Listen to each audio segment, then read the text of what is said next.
prematurely due to a comatose state caused by drinking alcohol from lead and pewter cups. To eradicate these awful mistakes and to prevent many wrongful deaths, they hired men to sit in the cemeteries with lanterns and shovels, to listen for ringing bells. These bells were tied to twine and run underground to the wrist of the deceased. If the person awoke in their coffin and scrambled for escape, their bell would sound 6 feet above, and the diggers would start digging. Hence, those buried alive were saved by the bell. And the diggers worked what became known as the first graveyard shift. The only people at that time willing to work in the dark and sleep during the day.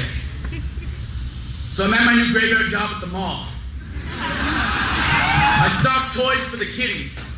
I work in the dark like Quasimodo because they'd never hire me for a daylight position. I guess I just don't appeal to the regular shoppers, and I definitely don't appeal to the kind of people that stop by our store for spending a few grand at Nordstrom.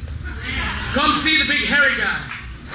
Come one, come all. Come down to the mall, see for yourself the big giant elf. Well, I could never dance for $1, and I won't give up my dreams for a job. I work in the dark to enjoy the sun. I plan my life during my 10-minute breaks while the nocturnal animals play in the empty parking garage, amongst the littered shopping bags, receipts, and price tags. As the world sleeps, dreaming of their designer clothes or bottled water and their Beverly Hills lifestyle, I debate with myself whether or not I have time to suck down one more cigarette. And if you could see the blue in my collar, then you must know that I've learned quite well just how to differentiate between the daywalkers and those who roam the night. What? I prefer the light of the moon over your basic fluorescent office fixture.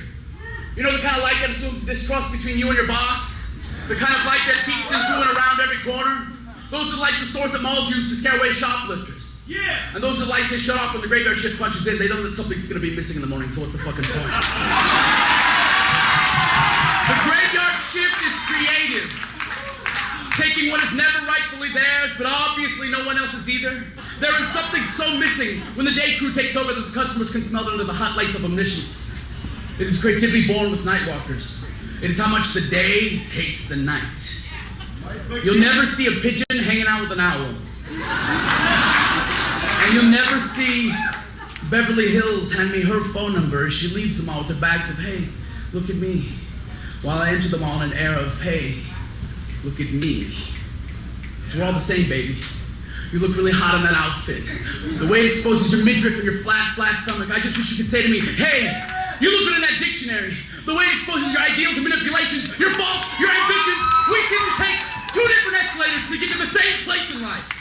I'm kind of like banished royalty, and you're upper class white trash. Day and night will never make love. They can only tease each other in a foreplay they call twilight. The only things I regret at 3 in the morning as I solve the world's problems and chain smoke outside the mall is that I have no bell to ring. And rainbows never come out at night.